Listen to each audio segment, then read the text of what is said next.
What's up, guys? Welcome to another home theater hangout with yours truly, and I have a special guest today. I think this might be his first time on the channel. Is this My your first first time, time, Theo? Shane. All It right. is. So this is Theo. If you guys are on my YouTube membership or on my Patreon, I did have a home theater tour, an unedited version of Theo's home theater tour on the channel. The edited version, which I think is the inferior version, is on Audioholics. My version is much cooler. So if you are on that, any one of those platforms, definitely check out that video because I think it's pretty good. And originally, the room was called the Avengers Tower, if I'm not mistaken. Gene had Yep. me edit that out to call it something else. I forgot what It's it very was, but cool. I've got it. Actually, I've got it hanging on the door. We got it now. The Hall of Justice, but Hall of I'm gonna. Justice. Yeah. That's on the outside, and then I've got Avengers Tower. So yeah, it's not a Yeah. background. I've got the real deal here. So the back of the theater is still a work in progress. I don't know if you can see, but over all of my multi-channel, I've got all the Avengers logos. So all this is still coming together slowly but surely. Nice. And I tell you what, you are one of the few people that I know who actually watch movies and love home theater equipment as well. Most people, either they just love movies or they just love home theater equipment, which doesn't make sense. How can you love home theater equipment but you don't watch movies? I don't get it. But you clearly you do love home theater and movies. I do. And when you were over, we had a lot of fun doing Yeah, that. yeah. And Yes, we we're did. kind of going into some of the things that we talked about when I had you over those couple of times is our favorite movies that we like to demo. Yeah, yep. Yeah, which we're what we're gonna get into today. But I think first we should probably tell the folks. I think a lot of folks already know what kind of gear that I have, but what are you listening to in your home theater? Like, what kind of gear do you have in your theater? It's great. So I have two home theaters. I have both a lifestyle home theater up in my living room, and then I have a dedicated home theater. So my lifestyle theater features Revel Ultima 2 salons, and I power that, and then I have some Focal 300 series for the surrounds and the Atmos. So that's a 7.4.6 system, and I run that with an Anthem AVM90. I have benchmark AHB2 power amps in monoblock configuration, powering the Revels, and then I have a combination of some monoprice multi-channel amps and a Lexicon multi-channel amp and an Mm-hmm. Oppo UDP 205. And then the theater that you visited, which is really my reference home theater, is right now it's a 7.3.4, but I have two side surrounds. So I have a double array, and that's powered with Focal 1000 Utopias for the front. And I have 6 of their IW subwoofer modules that are connected to the fronts. So they're not functioning as subs. They play down to 24 hertz in wall speakers. And then I have the IWLCR 6s, the 1000 series for the surrounds, and then I have the ICW. I think it's the IC6 for the 1000 series Focal in the ceiling. And then for the subs, I have 2 of the 1212 SW on-wall subs from RBH. So they're great. They're only 5 inches thick. And then Mm-hmm. I have the granddaddy like you do. I have the 21-inch RBH Unrivaled. So I have 6 hertz flat down into my room. So it's really great. And then all that's being driven by a Focal Astral 16 processor, and that is really an AVR. So it has 12 channels of onboard amplification. It's 200 watts into 8 ohms and 300 watts into 4 ohms, all channels driven. And then I'm using for the lone channel, I have a monoprice 200 watt amp for one of the in ceiling. So that Focal is based on the Storm Audio platform. So I'm running Dirac Art down in the home theater. So it's good. And I have an Oppo UDP 203 down here. Oh, look at that! That thing is still kicking, huh? Yeah, it's great. Yeah. So on Audioholics, if you go to the main page, you can actually see my system. I just completed a massive review. It's been 2 years in the making. So I've got a ton of measurements. You can actually see the measurements of the system. and I am actually getting unbelievable phase and time domain coherence. I have something to the effect of it's like 20 milliseconds down to about 20 hertz is the variance. So it's really come together nicely. And I mean, you experienced it yourself Oh yeah, before we had Dirac Art fully functional, but it really sounds great down here. nice. So he has the Focal processor, which is essentially a Storm processor Hmm. in a nice Focal housing. Yeah, the Focal Essentially, Astral 16 is what it's called. is that that's basically what Gene's got, right? Am I correct on that? It is almost identical to what Gene has. Gene has the preamp version, the Storm Hmm. Audio, and mine is the AVR version. So it has 12 amplification channels. They're Pascal modules, so you're really getting tremendous power. And if I'm running this in 2 channel, I think I can get down to something like 700 watts into 2 ohms. You'll have to look up the specs, but it's Yeah. really beefy what this thing is able to produce. It's probably the best AVR money can buy with its end to end. Nice. Yeah, I didn't know it was a receiver. I thought it was a processor too. Yeah. And then Oh, it's that's pretty four cool. balanced out. So that's what I'm using for the subs. And as you know, I'm running the external RBH amplifiers. So I'm running those in Yeah. bridged mono for the Unrivaled. And I'm running the other one as a stereo. So that's running the 1212 SWs. Nice. Okay. So definitely, you guys check that out if you have missed that video. His home theater tour is actually on Audioholics' channel. Yep. And did I shoot? I shot. Yeah, I shot that. Of course I did. Yeah. Yeah, so I shot that. I did. It's pretty good. When Pretty good. Shane Rich and I were actually installing the RBH Unrivaled. So you paid a nice visit that weekend. That was great. Yeah. Yeah. Yeah. The on-wall subs are killer subs. So I'm glad that more people, or that's becoming, I think it's becoming more of a thing now. So I'm glad that, I know with waveforming and I think art becoming a little bit more popular, I think those on-wall subs are going to be a pretty popular category. Agreed. And Yeah. they play down to 20 hertz.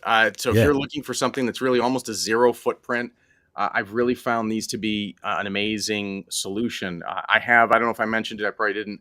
I have 4 Perlisten D212Ss up in my Yeah. lifestyle theater. Yeah, he So does. He's showing those are off. great. Now he's name dropping. That's a good sub to name drop. But guys, the on-wall subs, if you don't want to put big boxes on your floor in your living room, these on-wall subs are just as good, and they're only like 5 inches deep. So, I mean, if you want to get like, I got those big dual 1212s, like the ones that you used to have. I've got the on-wall versions, and they're just like, I mean, I think they're a little bit thicker than yours, but take up very little space. Like can't even tell they're there. And you can feel that they're there, but you can't tell that they're there. It's true, and I will offer that those of you who are looking for what Dirac Art offers, or if you're trying to do waveforming or multi-sub, these things they really hit well beyond what their price performance is too. I was pleasantly Yeah. surprised. I've had RBH, their flagship, their signature series, the SVTRs with those dual 12-inch in my theater space down here for years, since I don't remember 2017, and they're not at the same level, but man, for the size, these things are Yeah. really great, and they do a nice job as support speakers for the Unrivaled with Dirac Art. So I'm very, very impressed with what RBH has done. It's a typical RBH product. It Yeah. hits well above its price point. Yeah, I'm glad they're getting some recognition now that Yeah. more people have been talking about them. Yours truly. So It's great. I'm glad that they're coming around. You know, what was really impressive. It was the first time I walked in, and you and Shane were setting up the system. And I was like, whoa! I was like, there is some impressive low end in here. Yeah. I was like, that 21-inch is rocking right now. You're like, oh no, the 21's not even on. I was like, well, what am I hearing? You're like, oh, you're hearing the in-wall focals underneath my front Yeah. array. I was like, wow. What do you got? 3 of them up there? 4? I have 6. Oh, And you got yeah, 6 of the in-wall subs. Yeah. So Okay. I don't know. This is the first time I'm using this platform. I don't know if I can do a quick screen share, but I could show everybody what it looks like. Yeah. So let's see. So if I do this and I I'll pop that up. Can you see my screen now? You got to click the arrow up, says share screen. All right, so share screen. Yeah. All right, supposedly sharing, but it doesn't look like it is. Maybe you could do Yeah. it. If so, it's just there. It's on the Audioholics website right on there, and you'll see the way that everything is laid out on there. But basically, I have the three utopias, and they're large, right? So these are almost 4 feet tall, and then I have the subs all along the bottom, and you see 6 of them. But basically, they're paired. So every 2 of the IW subs on the bottom are actually linked via a speak-on cable. So they're one logical speaker. So there's no LFE channel that's dedicated. But what's nice is the Focal Astral 16 and the Storm Audio allows me to actually send LFE to the mains. So I have steerable bass all along the front array. So when you were coming in and we were listening to content, that's what you were hearing. So it's great. Yeah, so you can see that all 6 subs are lined up on the bottom there. And these are the utopias. So these are not slouches. I see that you fixed the little emblems on the bottom. You lined them all up now. I did. I had to rebuild the wall. Did you? So yeah, Just I to get did. that. I had to rebuild the wall, and that's a whole story. I get into that into the review. Long story short is, even though I had sheetrock Type X, the amount of output from these things is incredible, and I was getting vibrations in the wall that it was audible.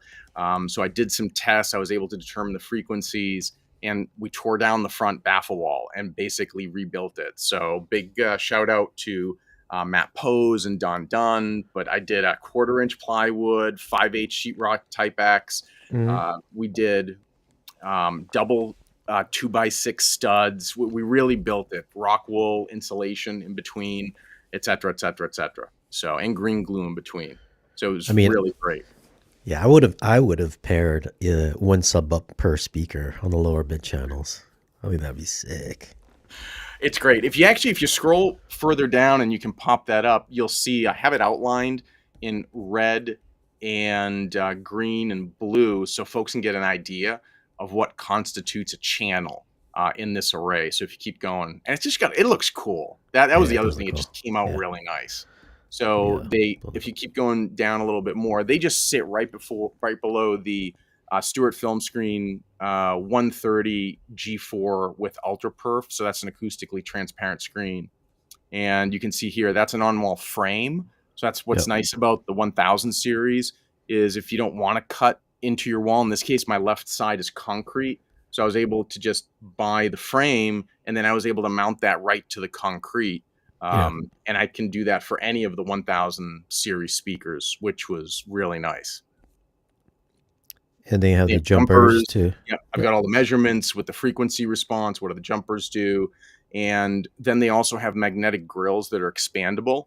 So they come with those metal tabs, and those metal tabs come in either end caps or they come as joiners. So if you scroll down to the next image, you should see you can just join an infinite number there, and Yeah, it's that's a cool. nice, clean installation. The grills are Hmm. paintable. I haven't painted those front because I typically don't keep them on, but it's just really a fantastic solution that Focal has come up with. So, Are I mean, those subs? go Is ahead. there a box on? Is there a box on the back of those subs, or is it using the wall as the enclosure? The entire 1000 series has a back box. So even the sub modules do have a box. Okay. I would say, my one slight wish for the sub modules is I do wish that they did have some sort of anti-vibration suspension system that you get with some of the other manufacturers with their in-wall subs. These don't have it. So if you Mm. are going to put them in wall, especially the way I did, you really need to make sure you have a pretty solidly built wall. If you scroll Yeah. further down, you'll actually see the configuration. And I think there we go. So now you can kind of see what I'm talking about. So those subs, they're actually part of the main speaker. So you Hmm. see the left, it's like an upside down T. So the Focal processor sees that as a left channel, the center, and the right. and each of those speakers measured in room goes down to about 24 hertz, Nice. and it's pretty darn impressive. Yeah. Yeah, definitely. When I heard it, Yep. I thought it was a 21 for a while, for a second. What Focal does want you to do is you can send LFE to those. And if you Mm-hmm. do, as in this particular configuration, you do want to put a high pass filter at 30 hertz because they're only 6-inch drivers, so you don't want to blow them out. But that speaks that you're able to send LFE to the mains. And there's my wall that I had to redo and delayed that review for several months. Hmm. Yeah, look at But that. it came out good. Yeah. God, I don't miss how my room was torn apart like that. I don't want to do that again ever. And there you can see right there is the phase and time alignment with Dirac Art is textbook. Hmm. This is better than what Gene is getting with his active SVTRSs. Uh-huh. Shots fired. Very Gene. impressive. So Okay. the point is you're getting basically active speaker performance with Dirac Art. Yeah. Yeah, it's impressive. It's impressive. All right, so now we know what Teo's working with for our list of home theater demo movies. So what we're gonna talk about today, guys, is our go-to 5. We're gonna start off with 5 home theater demo movies that we always pop in. This isn't just for audio video quality, but also enjoyable as well. So I know you guys are used to seeing me in my speaker reviews or my subwoofer reviews. I usually have like a rotation of like 5 movies or maybe 6 or 7 that I always use over and over again. That's because if you go back to some videos 7 years ago or ones 2 months ago, you'll see that I use the same movies because it doesn't really stay fresh in my mind, but I know what these movies sound like, and you guys will get used to these same demos, so you can reference it back, saying, "Oh, these speakers from my previous speakers, this is what it should sound like, but with my new speakers, oh, this is what it sounds like now." So has it gotten better or has it gotten worse? So it's always good to have a frame of reference. So good familiar content that you're very familiar with. So let's kick it off. Since you're the guest, I don't think these are really in any numerical In order. any particular order. Yeah, okay. So let's go. Let's go with let's just say number 5. Let's go with your number 5. Oh, my What do number you got? 5. Oh, okay. So, well, you know what? Then I'm going to cheat if you're telling me my number 5. How's that? So I'm going to cheat by saying I actually use demo discs. And these are 2 of my favorite. So the DTS-X 2016 demo disc. Now, I got these as part of press kits and this and that. I know you can buy them off eBay, but there's one track in here in particular, well, 2 actually.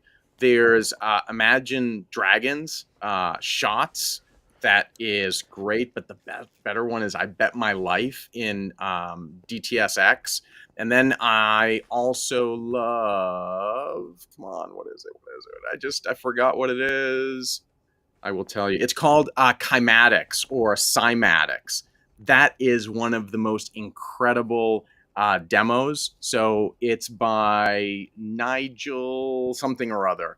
And if you have not heard that, then look it up on YouTube, Cymatics. And basically what it does, it's by Nigel Stanford. And it uses the concept, the physics of kymatic or cymatic waves, and they have a whole musical array in DTS-X. It is bass intensive, amazing use of surrounds and immersive audio, and I just love to play it anytime I have guests over. And the Dolby Atmos demo disc, there's the first track is called Amaze, and it is amazing. It is a great way to test your ability to create an immersive audio sphere if your walls really disappear. I mean, really just disappear with that track. It has heavy panning. It has overhead effects. It is something that you can look it up on YouTube. It's just called Amaze to get a sense. Shane, I think the first time you came over, we did that. before I Yep. had the double side surrounds, and we're like, yeah, you can tell there's like a little pocket missing. That's all. The next time you came, that was all taken care of with the second set of side surrounds. So that's really my go-to to see whether or not a setup or my setup really creates a 360 sound field that's seamless. So that's my number five. That's your number five. And so you said that these folks they can pick this up, those discs on typically Yeah, eBay. eBay, and they're worth it. But these are the two are my favorite. I mean, I have IMAX enhanced demo discs and some of the others, and I've also got some from other years. But those tracks from these particular years tend to be my favorite. I think Brian from Acoustics might even be on. So Brian, if you agree or you've got those just tend to be my favorite. So that's your number five. That's my So number I think five. I think you're getting hammered a little bit because it's not a movie. Okay, then you know what? There you go. That's my number five is Blade Runner. How's that? What? So there you go. What Blade was it? Runner 2045. This just kicks butt. So pretty much anything by Warner Brothers that they have put out is an amazing, amazing. Just the audio mixes that they do is great. I think this is probably one of the best Dolby Atmos mixes over the past, decade that's come out. If you really want to test out what your system can perform, this is it. And by the way, those clips are also on the demo disc too. So there you go. Great. How would you I redeemed myself there. Okay. how do you think that stacks up to the original Blade Runner? I like it. I was not. Oh boy. I don't know. There's something about the original Blade Runner that I found to be slow. So it's Yeah. not a movie that I watch over and over again. And if you're giving me a choice, I would much rather watch the newer one. Yeah. It's my Yeah, preference. yeah, I get it. I get it. I think the original one wasn't even like a favorite when it first came out. Yeah, I think it just got a cult following after a few decades. I agree. It's aged okay. Yeah. But again, it's not something that I tend to. And I love sci-fi and I love fantasy movies and that whole genre too. I think Blade Runner 2049 kind of got the same welcome that the original Blade Runner did because nobody went to go see 2049 either. But Yeah. for home theater aficionados, we all own it and we all think it's like one of the greatest things ever. Yeah. The one thing, so again, I think as we talk about movies, there's the quality of the movie, but then what is it about the mix that matters? For me, and I think that's why I sort of popped it out with the demo discs. If you have your speaker set up right and you've got a really transparent system, you get an incredible sense of space. That's what that movie does incredibly well. And of course, the directionality of some of the objects. But wow, like if you want to give somebody chills and get the hair on their arms to stand on end as to what immersive audio can do, that's a go-to. Yeah. I agree. I knew you'd pop that on your list. That's why I took it off of mine. But here's a movie that I pop in often. I know a lot of people probably don't like it, but I still think the visuals are great, and I think the Atmos is great. This is Passengers starring Chris Pratt and Jennifer Lawrence. This came out in what year? I'm not sure, but I mean the visuals are great. You know, when you're talking about 4K, sharp, crisp, detailed imagery, this has got it. The HDR is fantastic. The colors are great. The peak highlights, they pop. There's that solar flare scene where they're sitting out by the gigantic window, and then you feel the rumble of the base before the ship explodes and all that stuff. Good ambiance as well. You hear the ambiance throughout the ship. And I think it strikes a nice, great balance between audio and visual. So I think Passengers, and I like it. It's a good movie. I think it's a good movie as well. You know, it's kind of a chick flicky, but a little action in there as well. I think you gotta have a little bit of heart and a little bit of action together to make a nice, cohesive, enjoyable movie. And I think this is one of those movies. It had some interesting twists to it. Kind of got creepy a bit too, which I wasn't expecting. I didn't know what I was going to get going into it. So I have to give it some. I have to give it some props for that. Yeah. Was Chris Pratt really a creeper for waking her up early? I don't know. That was a little. Yeah, that was a little creepy. I wasn't expecting that. But that's my number 5 movie.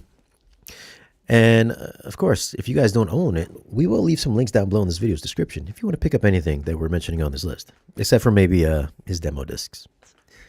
You have to be somebody special to get those. That's great. So what do you got next? Number 4. All right. So I'm going to give a little bit of I'm a Christopher Nolan fan, so I could tell you Interstellar. I could tell you Dunkirk. I own all the Steelbooks. Tenet I've got here in my list somewhere, but I'm going to do something a little different just to be different. How's that? And I'm going to say the X-Men movies, in particular, X-Men Apocalypse. So I've used this time and time again because you really get some great panning of the objects, especially great use of the height channels. And that's true of both X-Men Days of Future Past and Apocalypse. So when you have the opening scene in ancient Egypt, where the sacrifice is taking place, where they're going to have the transference to Apocalypse's body of the mutant that has healing powers like Wolverine, when the pyramid collapses, you're really getting an unbelievable sense of, again, that sense of space, the height channels. If they're configured properly in your room, you'll really get a sense of everything that's falling down. And also in the scene where you have Cyclops in school, and then he's bullied in the men's bathroom, and then he opens up his eyes and it blasts. You'll actually get a sense in your room that his laser eyes are going up, and then you get this sense of the entire sheetrock and glass and all that metallic is falling all around you. So it's really a cool effect. So I love doing that. And for the X-Men Days of Future Past, when you have the Sentinels coming in and they're chasing the X-Men in China up in the mountain hideaway, you have that same sense. Like, that's just an intense Dolby Atmos scene there. So those are my favorite, I'll say, for number 4. I haven't seen those in years, quite a long time. And have you heard that they're looking, it's just a rumor that they're looking at The Rock to be Apocalypse? Say that again? I think they're looking at The Rock to play Apocalypse. That'll be interesting. Let's see how he does. How's that? That's the word. But yeah, I got to watch those. I own them. I haven't seen those in a few years, but I think since they first came out on 4K. So it's been I been a while. really like Days of Future Past. Now again, I'm a comic book fan, so a lot of those things speak to me. I know that the Age of Apocalypse wasn't as good of a movie as it could have been. That really could have been an incredible storyline. Days of Future Past, likewise. I think they could have done some additional things that could have taken it to a different level. But I'm looking at this more from the demo content, if you will, in that regard. Yeah. I like watching Days of Future Past. That one of the X-Men really has a lot of, good. I can watch it over and over again. If you haven't seen the road cut and you only saw the theatrical, it adds an entire dimension that you miss with the theatrical cut. So that's worth it if you can check out the road cut. What's not a bad movie either. I think a lot of people hated on it. Was New Mutants. I didn't see it. You didn't see it? I thought that was a good movie. Yeah. Now I have some of the comics, but something about the trailer just didn't do it for me. So I never saw it. Couldn't tell you anything about it, and it didn't get great reviews, so I never bothered to watch it. I think it's just as good as the last couple of X-Men movies, personally. Plus, it's got really good sound too. It's really good Atmos. And Anya Taylor-Joy. Come on. CG was a little iffy on the end of the movie, but, whatever. All right, so my number 4, you brought it up. It's on my list. It's not an Atmos, but still, one of my go-to movies. I always watch it almost all the way through. But this has just the mixture, man. It's not an Atmos 5.1. It upmixes really well with Neural X or Dolby Surround upmixer, whichever one you prefer. But this one just rocks. I mean, I know a lot of people complain about the center channel dialogue being hard to hear, but listen, I'm a true believer. If you have a really good system, proper speakers, Tenet, Interstellar, maybe Inception, where people are like, "Oh my God, the dialogue gets so drowned out because he just cranks up the background music so loud." I think if you have the properly calibrated system and really good speakers, that the dialogue really isn't that much of an issue. Like I know what they're saying even during the rocket takeoff scene or in Tenet where they're at the beginning where they're in the opera place there where it's kind of hard to hear. Well, I knew it was hard to hear at the theaters, but when I watched the back at my house, I didn't have any problems with it. So I think if your system is up to snuff, then these movies, any of these Nolan movies, no problems.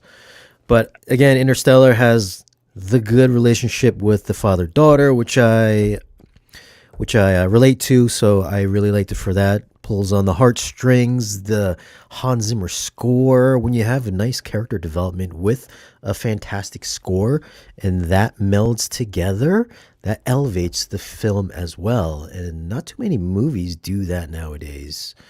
So Nolan really hit it out of the park with that. And the visuals, whether or not you like the IMAX, well, it has IMAX scenes, so I know a lot of people love that. And then, the filmic look as well. It's got some film grain, so that's a aesthetic some people like, some people don't like, but it does have that cinematic feel to it. And with the score, it's just really grandiose, especially if you have some big subwoofers and a lot of speakers. It sounds awesome. Great movie and great home theater demo material, I think, especially for your subwoofers and for your center channel. If you want to test out how good your center channel is, you put in Interstellar. If you can't hear anything, you might need some better speakers. I agree. Anything Christopher Nolan is my favorite director, hands down. I think he is almost head and shoulders above basically anybody else at this point. I think there's some others that I really like, and we'll talk about those and towards my number one. But anything that he has done, going all the way back to Memento, I've followed Christopher Nolan for a long, long, long time, and everything from his Hans Zimmer scores to the quality of the movie is just at a different level. And to your point, when I put the Focal Utopias in, and I Mm-hmm. have it with an acoustically transparent screen, it's really taken the center dialogue clarity to a whole different level. Yeah. I think you would agree. It's something, if you can do it, to have all three speakers have be timbre matched right across the front plane. Yeah. Then you've got beryllium drivers in the Focal 1000s. You've got a really transparent system. The typical complaint that you get with the Christopher Nolan dialogue is actually not that big of an issue. Yeah. Yeah, it's a big difference once you get that center behind the screen. They're all on the same plane instead of having one Yeah. below the screen firing upwards. I can see that being a potential issue with his movies as well, since it's like I don't know, maybe getting some floor balance or something like that. But when it's behind the screen, it's coming from the mouths of the actors, and the panning is just seamless. It's not like going across and beep, coming down, going back up and over. So hard to explain for people that have not heard it, but once you hear it, It is hard to explain, and I yeah, think that at least in my experience, like I mean, I used to have a Revel C32 center from their Performa 2 line. Very well reviewed, very well regarded, sounded very boxy in my setup. It did yeah, not mate very well.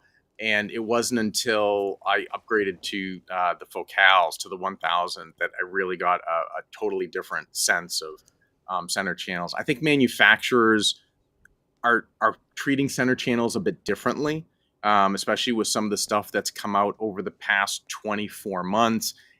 Per listen, I mean, their hmm, center channel is amazing. The Arundel center channel, I had the Focal Utopia, the freestanding one, with the yeah, Focal Scala Utopia in for review. Wow.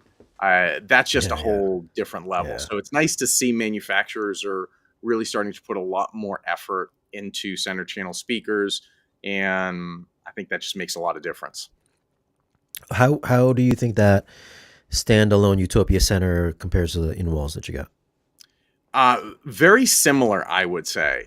I mean, first of all, it was a beast. It was the single biggest It's center heavy. channel I've ever had It's in my ridiculously setup. heavy. I think it was 100 something pounds. Yeah. And but I will tell you the 1000 Utopias are incredibly transparent.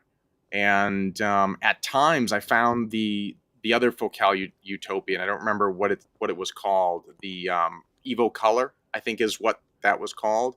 Yeah. The way that it would calibrate sometimes was a little bright, and I needed to Mm. put a little bit of Yep. a notch right around like 800 hertz, something like that, and that took care of it, which is not what I get with the 1000 Utopias.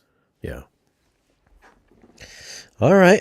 What you got? Number what do we need? Number three. What's in your third spot, Teo? Ooh, for my third spot, well, I have to go for Mad Max Fury Road. Ooh, I was I almost I gonna put that in mine. love this flick. I can't tell you how many times I have watched this flick. So from its score is amazing. I find that there's so many incredible scenes that you could watch over and over again. Obviously, the way that the movie opens, it's got tremendous action. You have the cars that fly over, and then you have the chase, and then you have Max as he's taken prisoner. You have all this action that's going about, and then when he encounters Furiosa and he's chained to the car, and then they enter into that massive storm. The Junkie XL mix combined with the visuals that you get on screen, that's an incredible crescendo. So I love being able to watch the vignettes of this movie. I think it's extremely well done. In my opinion, it's probably the best of the series that has come out. So it's great demo material and then great end to end as a movie, and I love the score too. Where did you see Furiosa? I did. It was okay. I didn't mind it, and I confess I did fall asleep a little bit the first Oh my time god, that did I you watched really? it. Yeah, I I watched love it that late movie, at dude. night, I love that movie. but it's I it's like it well just as done. much as Fury Road. I like it. I like it equally as much as Fury Road. I'll have to watch it again just for you. How's that? The Atmos is awesome in that too. Yeah, it is. Super awesome. It is. Well, I think it is a little bit slower in parts than Fury Road. Fury Road is just like it's at 10 from the start. It just rips all the way through. There's some lulls in Fury Road, but for the most part, I think it's equally. I think it's equally as good. Plus, it builds on the lore of like what is it, Bullet Town and Yeah. Gasoline and all that. Like that's all in Furiosa. Like we never got to see that before.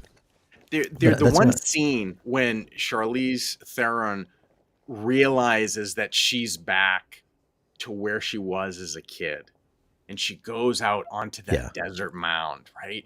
And she falls to her knees and she just cries out. And the score really supports that. I mean, it'll send chills down my arms. You need a system that can convey that with the dynamics that can, grab the strings that come into that and play that with such emotional impact. That is just a fantastic, fantastic scene. yeah, yeah. That's a good one. Visually good too. Yeah, agreed. Great HDR. All right, so I'm gonna match that one. My number three, kind of in the same vein. I don't know if it came out the same year or not, but I feel like it's in the same time frame. This is Pacific Rim Great flick. 4K. I mean, my go-to is Pacific Rim 3D with Dolby Atmos, but since it's not available for purchase, you must have this one in your collection. It's a good story. It's from Guillermo del Toro. The HDR, I would say, equally as good as Mad Max Fury Road. It's bright, it's vibrant, it's colorful. It's what everybody that has a 4K display wants. They want bright, bold colors. This gives it to you.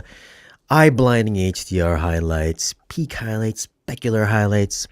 sparkling, bright, beautiful, crispy, super sharp, ultra detailed. Maybe it's too detailed sometimes. I don't know, but that's what people love. And then the Atmos is just thunderous, just rocking. Subwoofers just blazing away. Surround effects, true surround mix. I mean, this just sounds awesome. And of course, it's got to be a good movie. And I think it's a very good, very fun movie. I Even better, love even I better in love 3D, I Pacific think. Rim. I'm a huge fan of Godzilla, and growing up, I would always watch. I don't know if those of you who are listening, anybody grew up in the Massachusetts or New England area. We had Channel 56, and every single Saturday we had Creature Double Feature. So I grew up with the whole kaiju genre, and to be able to see what happened with Pacific Rim to basically resurrect this, translate it for an American audience, and bring this back. It was really to me a seminal film. I love this. I watch it at least once a year. I think it's Yeah. got a great storyline, and as you said, the colors pop. And if you have a nice old, especially if you've got an OLED display or you have a high end projector, those scenes which are in the command center where they have the multi-layered three-dimensional displays, those are killer. It's just fantastic. So I Yeah. agree. Awesome movie. All right, let's go to number 2. What do you got? Okay, I debated, but that's it right there. Top Gun Maverick. So you knew this because when you came over, this is one of the things that we listened to. So I have several things about Top Gun Maverick that I want to talk about. As I was a fan of the original, I had heard so many things about this. So I saw this in New York in IMAX, and I was really blown away by how good the movie was. And then I had the opportunity. I was invited out to JBL with about 9, 10 other folks. So I got a chance to hear aspects of this movie in the $500,000 John Engel Theater with the JBL synthesis. I think they've got 16 subs that are in there. It's a Trinov tuned room, and the output of the subs in that theater are so intense, you feel your clothing move when you have certain scenes that come off. So the scene that they played us was the desert run scene. That's really a classic. And again, if you have this set up right, you'll hear the incredible pans. You'll get a sense of the engine roars of the F-18 when it banks around the canyon. You just get punched in the chest. I haven't been able to create it to the extent of what I heard in the John Engel Theater, but I'll tell you with my setup down here, when you've got the right house curve in play, it's pretty darn intense. When I had folks down in my theater, when I had the Scala Utopia, I had about 5, 6 friends down, and I'm like, I got $150,000 review set up. Who's ever going to get that again? And I got to send it back in 4 weeks. Every single person, when we got done with that scene, you could see them sweating.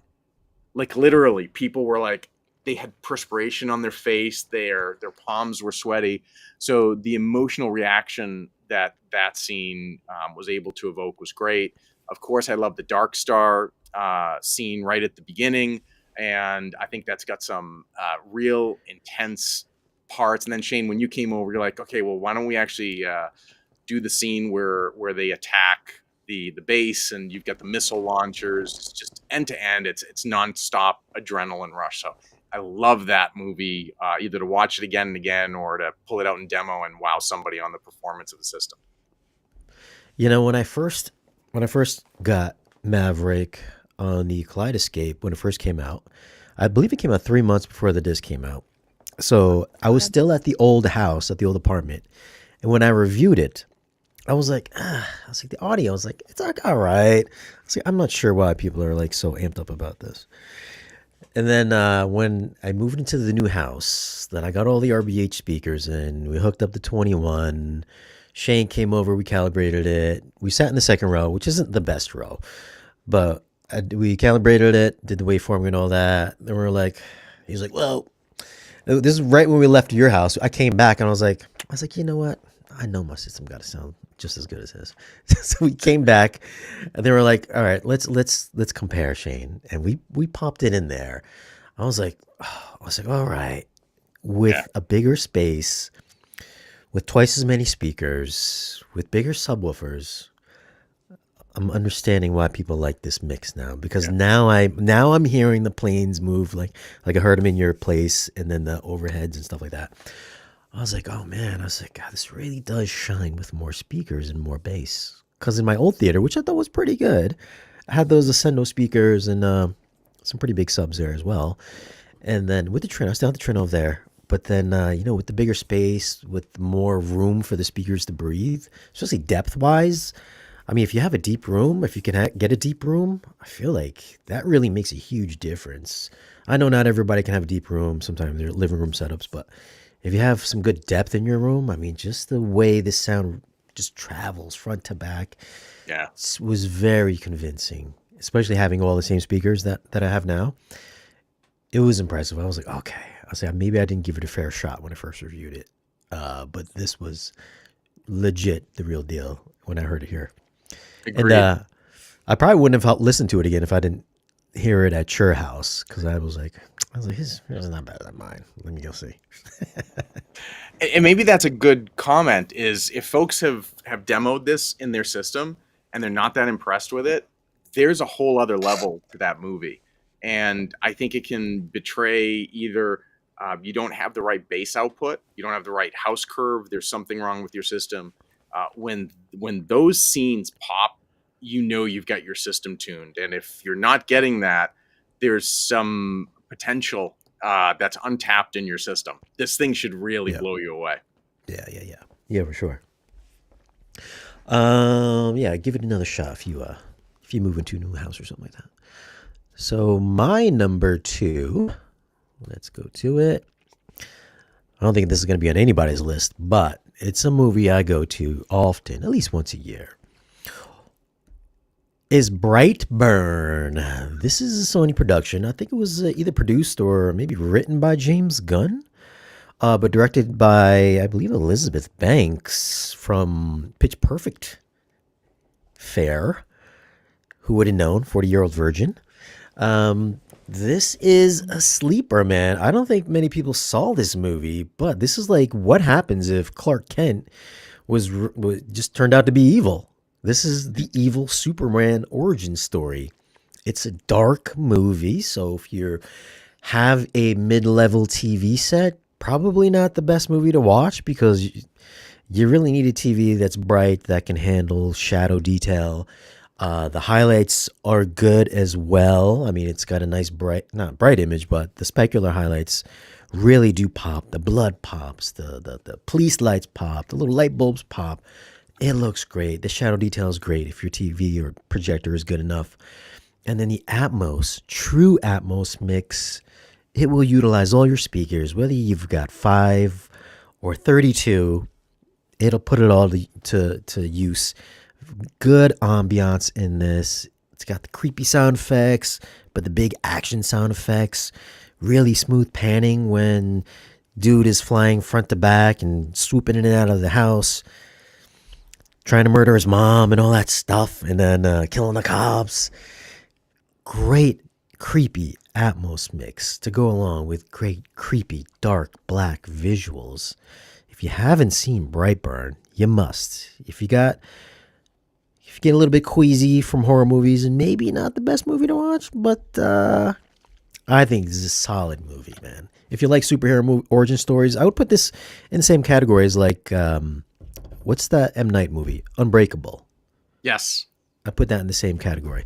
Not quite the superhero movie, but you can tell they wanted it to be a superhero movie. Very cool. That is. I wasn't pegging that you would pick that one. And maybe if somebody maybe doesn't want to go into the horror genre, have you ever seen any of the Injustice Gods Among Us series from DC? The game? Oh, the animation? Oh, they have an entire comic series. They Oh, have okay. a graphic novel that's come out. It is absolutely spectacular. and DC Animation has done an animated adaptation of it, and it's not bad. DC Animation does such a better job Yeah. than what the majority of the DCU has done. But Yeah, yeah, I yeah. highly recommend check it out. Okay. I would subscribe, and I grabbed all the issues of the graphic novels, and I read them digitally, and I was really impressed with what they did. And I think it's Straczynski who wrote it. Somebody's gonna have to do a fact check on me, and he tends to do really good stuff. Did they move? Did they do an animation on it or no?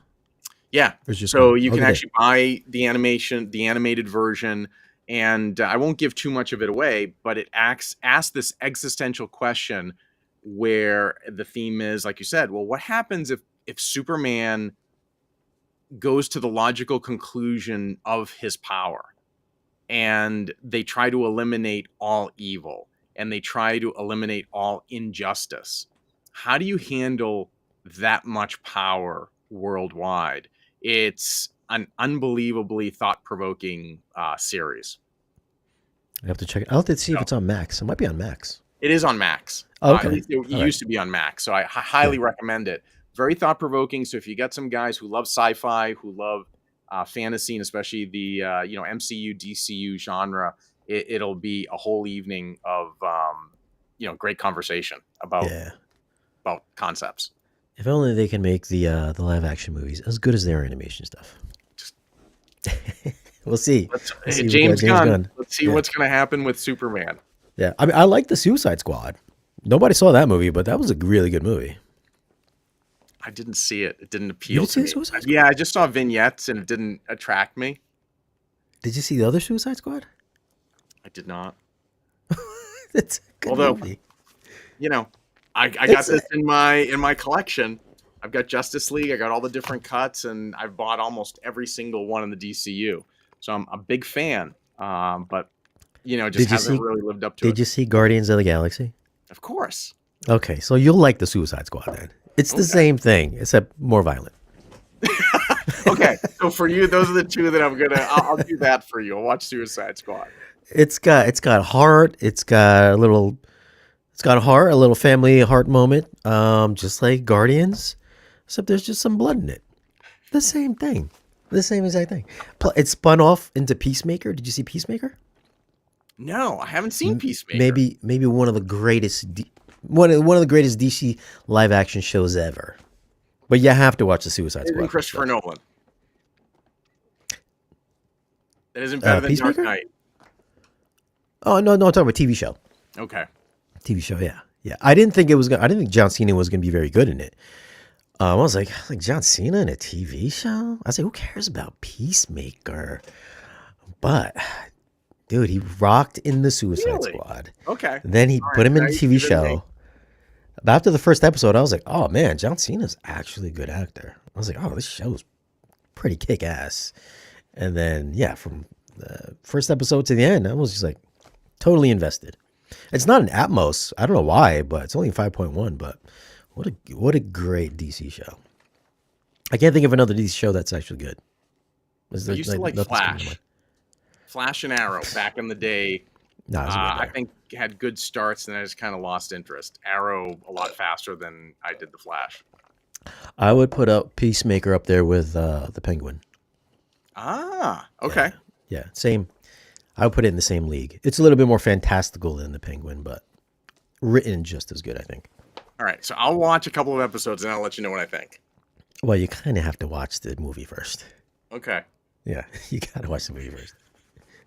All right, let's go to number one.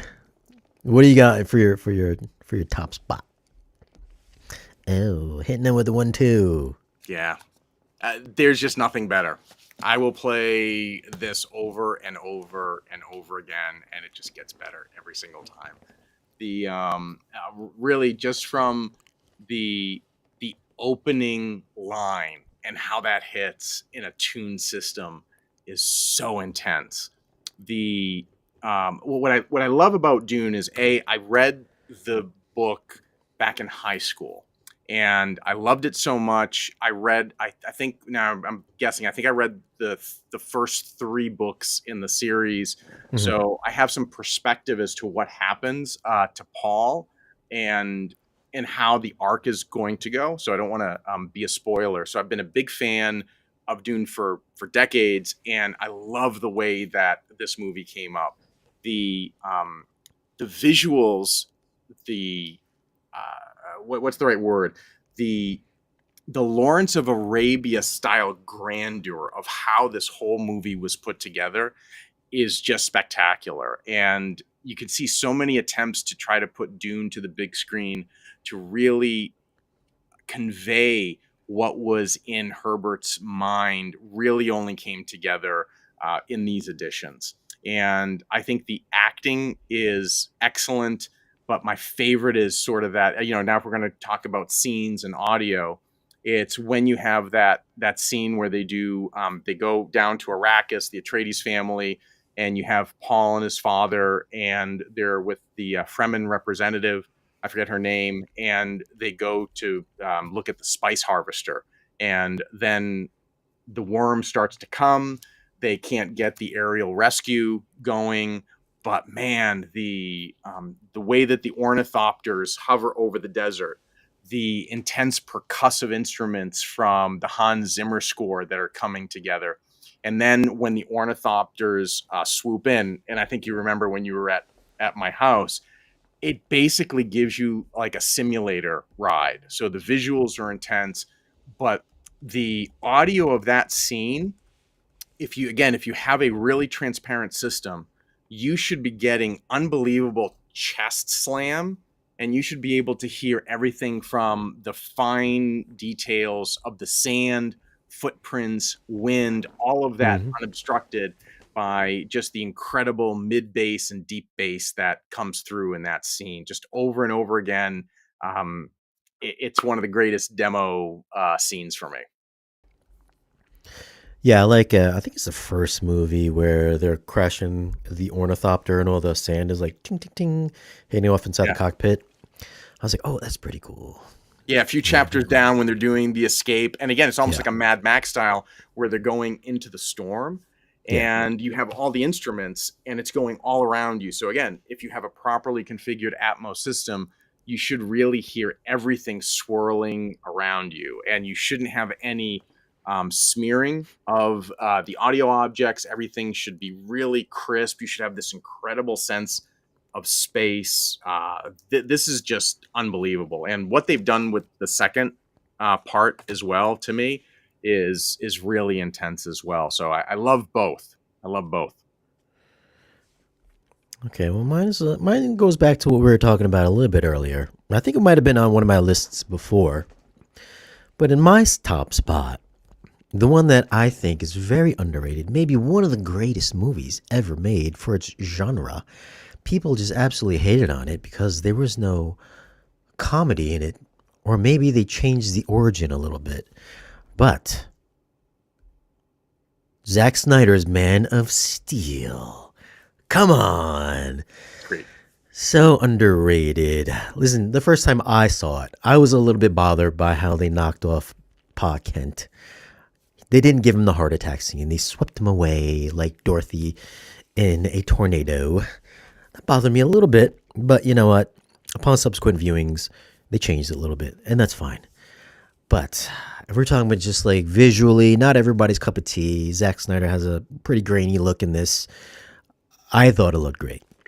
I didn't mind the film grain in it. The HDR really sings as well, just like everything else on this list, on both our lists. The colors pop. It's vibrant. It's highly saturated. It's got great contrast. Peak highlights are eye popping. The fight scenes are just huge. I mean, he's knocking out entire buildings like Neo did Agent Smith at the end of the third, or maybe it was the second Matrix movie, or maybe it was the Mhm. third. I don't know. But he got crapped on for knocking out entire buildings. But why didn't anybody crap on Neo? I mean, there were artificial people living in those buildings too. So I didn't understand that the hatred for that. But the Atmos, real deal Atmos mix, ton of bass, especially the opening in Krypton, and then the finale. Well, pretty much every fight scene, just a subwoofer workout. True Atmos demo quality mix, and I think a great movie as well. I agree. Listen, not every comic book movie needs to have comedy in it. Sometimes, listen, did you because people were complaining so much about not having comedy in comic book movies? Did you see what happened with Thor: Love and Thunder? Was that a good movie? No, that's the worst MCU movie ever. That's like Yeah, Star Wars episode um, 8. I just kind of forget that it ever came out. yeah, Doesn't yeah, exist. I'm so glad you mentioned Superman Man of Steel. I'm a big fan of that as well. And as a movie, I think that it's really underrated. I thought Zack Snyder started to bring out some unbelievable themes at the beginning of that movie. Have you ever thought about the concept of what's it like to try to adapt to all of these different powers? And yeah, what are the limits of those powers? What suffering can power cause to somebody, in those early moments? And I thought that Diane Lane was an incredible cast for his mom. I always loved her as an actress.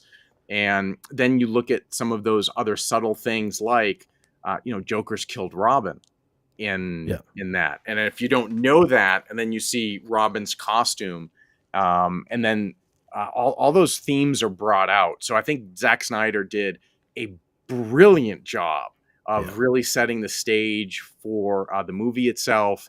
And I thought that it could have been a great springboard for some other thematic elements as well. So, yeah, I agree. Yeah. Fortunately, he never got to finish it. Well, the way he wanted. You did? Did you see Zack? You saw the Zack Snyder's Justice League, right? Like you have it, right? Yeah. This is amazing. Yeah. That's a For good one. whatever 4 hours, but I really, really liked this cut a lot. It was redemptive, well worth what they did with it. So I'm glad that that was able to come to a logical and good conclusion. What ended up coming in theatrically was subpar, but Yeah. that was fantastic. Oh, look at that. We got Jordan in the house. What's up, haterade?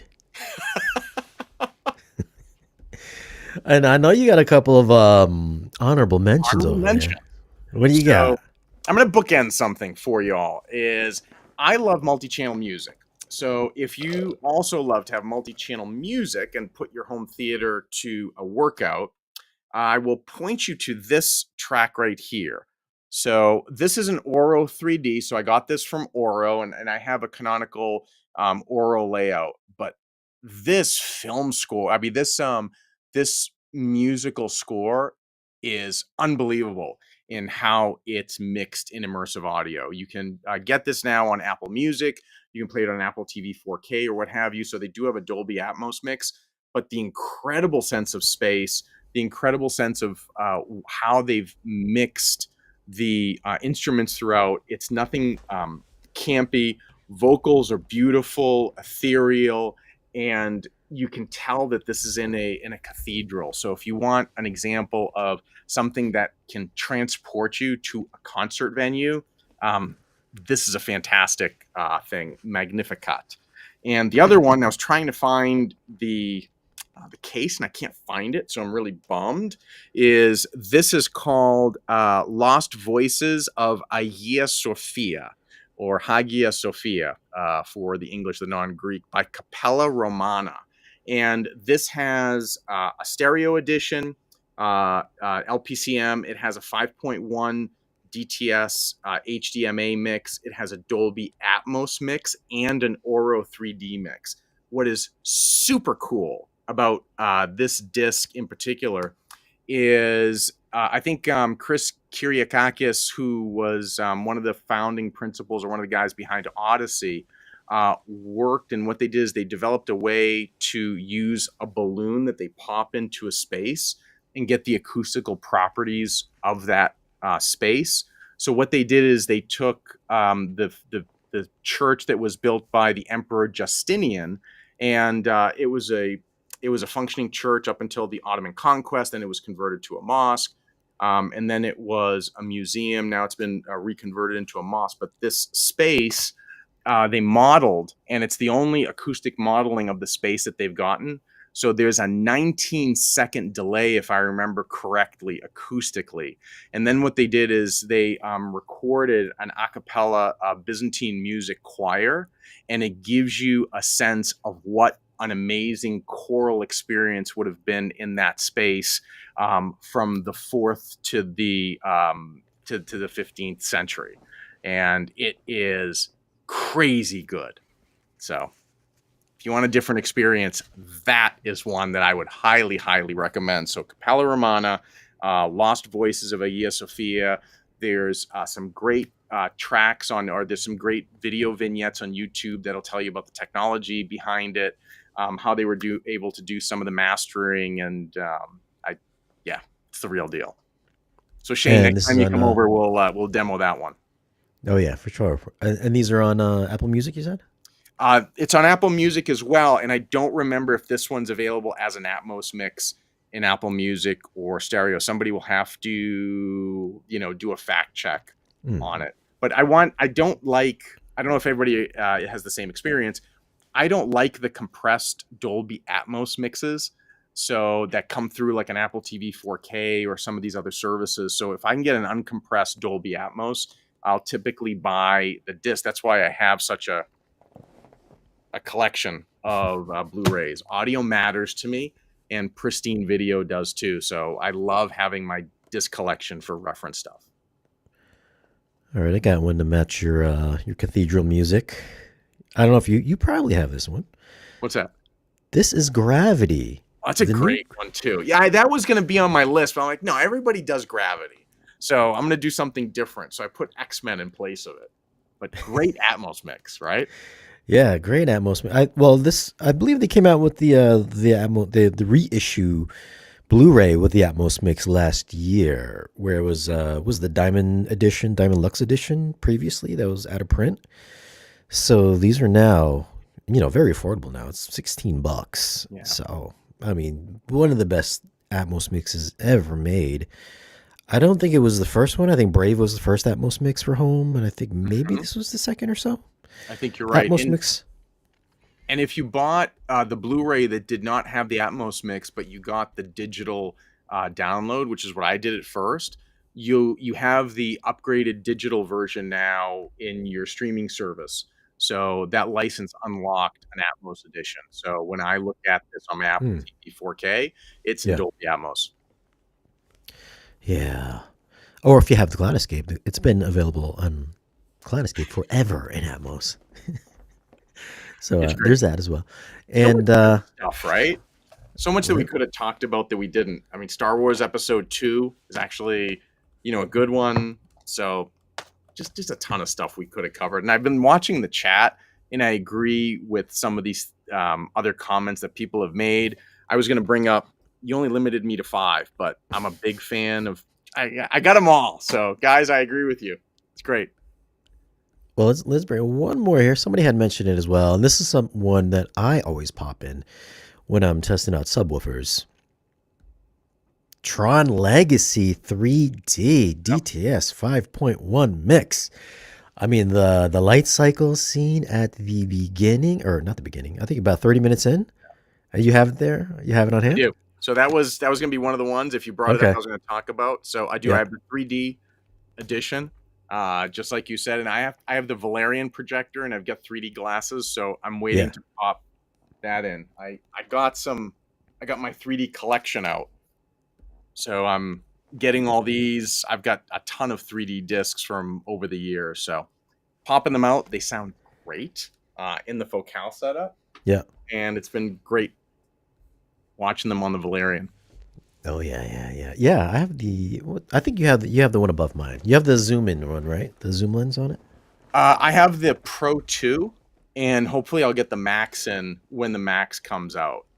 Mm-hmm. And I'm pretty impressed with it. So I know we're tangenting here, but for somebody who is interested in a lifestyle projector, and Shane, because you were at my house because I had the NZ800 when you had come. So I've had JVCs for years and years. In my setup. I'm really impressed with the Valerian as a lifestyle projector. It's bright. The 3D is fantastic. So if you're looking for an inexpensive 3D projector, this is probably the go-to for under $4,000, and it does some pretty great things. Yeah. It's not perfect, Yeah, for the but price. does Yeah, some for the pretty price. good Yeah, for things. sure. Yeah, the tone mapping is really good too Yeah, for, it really for an is. inexpensive projector. It was better than the Epson QB1000. Really? That's Yeah, a pretty powerful statement. the tone. Well, I'm not saying like the overall. I'm saying the tone mapping is Yeah. clearly better. Yeah. You'll have to come by the house again. And now that I have this set up, I'm waiting for the ceiling mount, and I'd be curious. Right now, I'm running this on the Stewart 130 G4 Yep. acoustically transparent screen, so it's about a 1.1 gain. They sent me also the 120 inch ALR, the Fresnel ALR screen, so the ambient light rejecting. So I'm Yeah. curious to see how that performs. It's something like a 0.8 or Mm. so. So I might get slightly better black levels on that. But the black levels are dark gray. That's my biggest beef versus the Yeah. JVC. Yeah. That's pretty much every. I feel like every DLP projector, they all use the 0.47 Ti chip, except for the tone mapping and maybe the brightness. They're all kind of the same. I think they've changed this generation because Valerian has now the really good tone mapping. Hisense now has really good tone mapping. Mm. And Hisense essentially makes Valerian. I know they don't want you to say that, but it's what it is. That's why they look almost identical. Because when I did the UST, the Hisense PX3, I was like, oh my God. I was like, where did DLP get tone mapping from? And then I got the Valerian. I was like, oh, makes sense. Okay, so this year they have tone mapping that was nearly just as good as the Sony that I had in here. Really? Oh, that's impressive. impressive. I was like, oh wow. I was like, these guys are really stepping it up this year.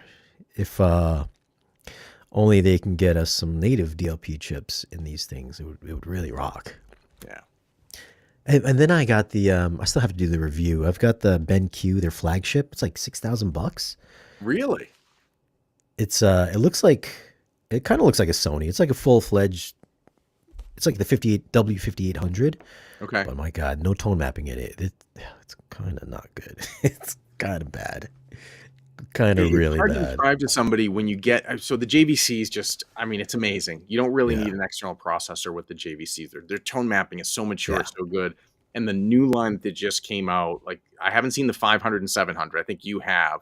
I've Yeah. seen the 800, and what they've done with the tone mapping is so mature. Plus, the 8K upscaling has gotten even better. It's Mhm. the single sharpest projector I've ever seen in a setup. I was very impressed with it. But then I popped the Valerian in. Yes, it's not as sharp as the JVC. Yes, the black levels are not as dark as the JVC. And then there's some other things too. But then you look at it and I'm like, okay, when I'm sitting here and watching content, I'm watching a movie. It's really bright. Yeah. It pops. The colors are great. It has full Rec 2020. So it covers the entire gamut of what a movie is going to deliver. Maybe it's not going to give me the same calibration end result that I'm going to get with a JVC, but for a lifestyle user, it's probably good enough. Yeah. It's impressive, especially for a little tiny box. Right, just that big. Agreed. Kind of makes you think because it's bright too. And it's like why does JVC have to be so big when these things are so small and they're almost as bright? But then you see the black levels. You put them side by side. You're like, oh, okay, yeah. There's a difference for sure. You can tell. It's like those people who love OLED, right? Yeah. Okay, you can get all the brightness you want, but if you're in a darkened theater like you are, or I am, I mean, you really notice it. And it takes something away. You lose that fully cinematic feel that you get with in my case and with the JVCs. Yeah. And I also see the rainbow effect a little bit with the DLPs. Yeah, I see it all the time. I think after a while, like if I'm actually using it, then I'll get used to it after like 20 minutes. Then I can kind of ignore it. But at the start, I'm like, oh God, rainbows. But then I think you get used to it after a while. Yeah. And then what the other one I had was the QB1000 Epson, which is just stupid bright. It was like 6,000 Light lumens or cannon, something. right? But then it would just like drown out the blacks. It would just like annihilate the blacks. Even with the Lumigen, you kind of had to turn down the laser. Okay. But I think if you had maybe my screen was too small for it to be in full blast because I got a 150. Maybe if I had like a 200 inch, maybe I could really max it out and really utilize it to its fullest potential. But yeah, that I hate it when people are just like, you can't see a difference with Epson versus JVC or Sony. Yes, you can. Yeah. You can 100% see the upscaling or the pixel shifting. You can 100% see it. But people are so, I don't know, man. Maybe they just haven't lived with a JVC or a Sony, but there's a difference for sure. I'm a JVC fan, and I'll Yeah. I'll say outright, I do have a bias toward it. I have a tremendous appreciation for what Sony delivers as a picture overall, and like it's a beautiful picture. They do such a good job with their AI. It looks beautiful. So if you go, I think you've been to House of Sound, Yeah. down in New York. So they have a Sony projector there, and it's an amazing Yeah. experience.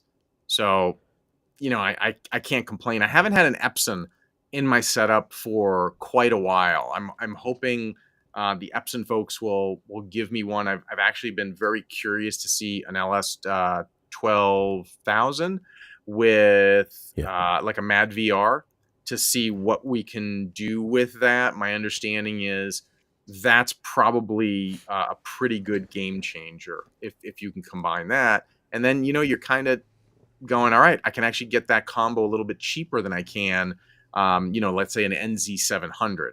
So I'd be curious to really test that out in my setup to see what you get. No, you're not gonna like the Epson compared to the JVC. So the resolution just isn't there. It's just not there. That's great. That's great. Yeah, I was kind of like thinking about the NZ800 because that was kind of like the one that I wanted. But then I got the Sony Projector 8. And I knew I never used the AK upscaling on the NZ8. Really? Yeah, I just never used it. I was just like, Ah, I was like, sometimes it just made the picture look a little bit soft. I mean, sometimes okay. it looked really good for like 1080p, but for the 4K stuff, I just never used it. Plus, it made a little pitch every time I would turn it on. The NZ800 is so much better. They refined it. So when you came Yeah. over my house and we watched Maverick, and we watched Dune, that was the NZ800 that I had in then, and I did have the 8K Oh, you the have it on? upscaling. Yeah, it was a beautiful picture. It's the best picture I've ever had in my setup.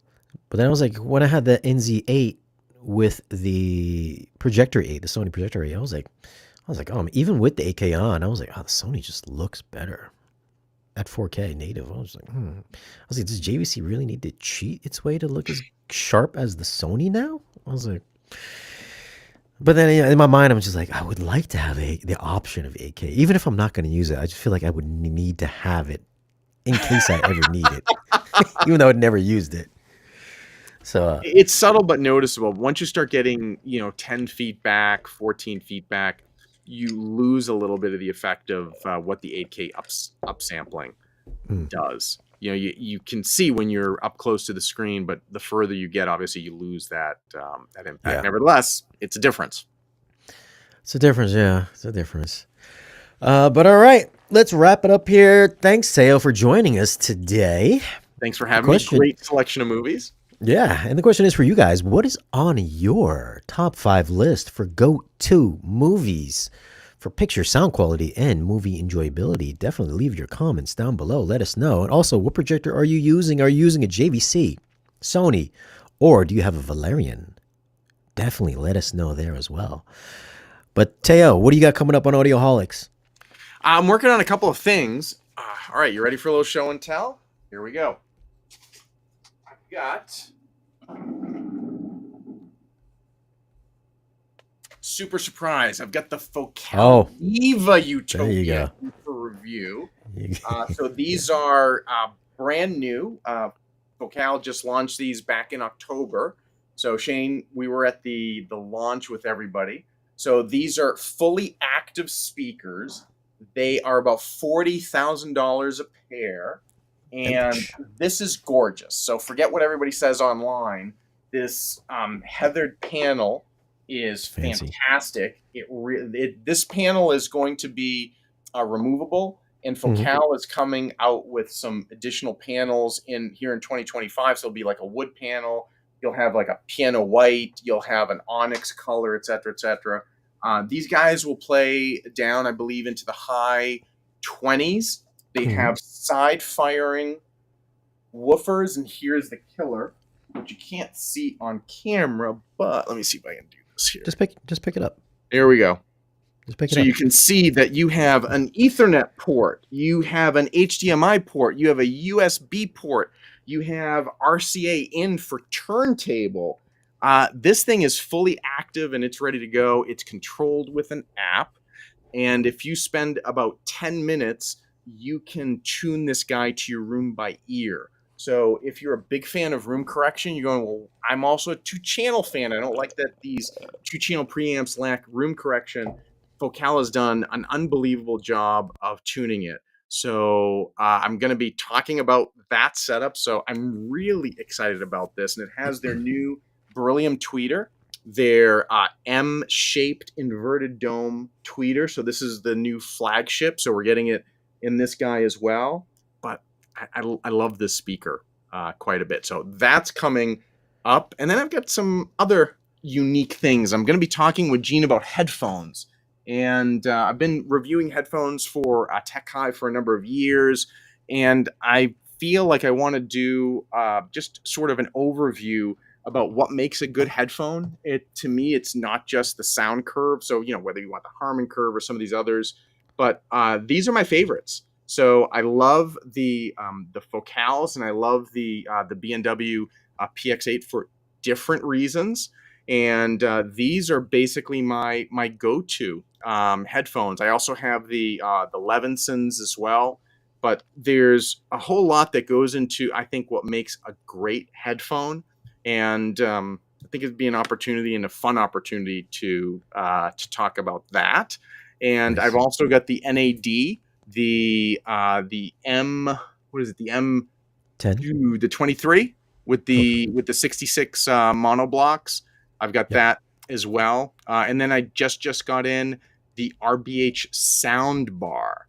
So that's a 5-foot sound bar, LCR. And what's really cool is you power that with an AVR. So it's not one of these, cheap sound bars that have rinky dink. This is all RBH. You have, premium drivers, and it's something that you can incorporate that if you can't have, if you want to have a real soundbar that sounds like real speakers, RBH delivers, and you can have that either as a standalone stereo, LCR, or you can incorporate that in as part of a surround sound with an AVR. So I think it's a really unique product, a really cool product.